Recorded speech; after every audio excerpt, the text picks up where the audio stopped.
we just have to know. We asked other questions. Now we have to ask you, what was that moment like seeing our nation flags being raised?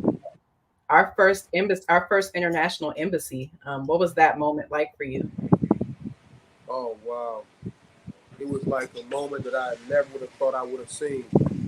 But we were there. We went through a lot to get here, and before we got, before we arrived on the continent of Africa, we had a lot of controversy just to get away.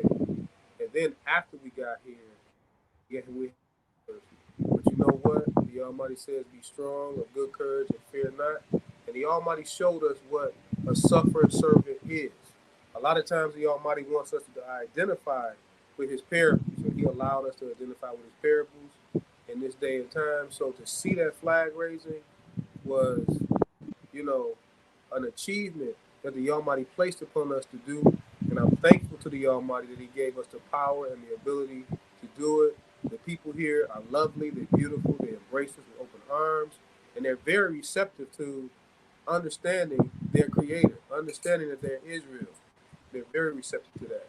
So we definitely thank them for their hospitality, but we also see the living conditions that's here too.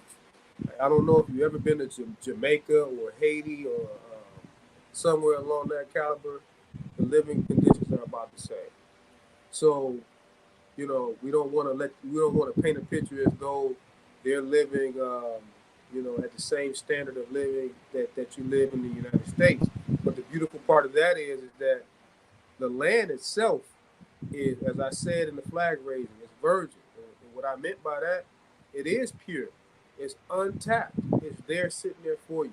And the chiefs gave us that land to bring our people back. So there's a lot of things that we can do. There's a lot of infrastructure that we can build.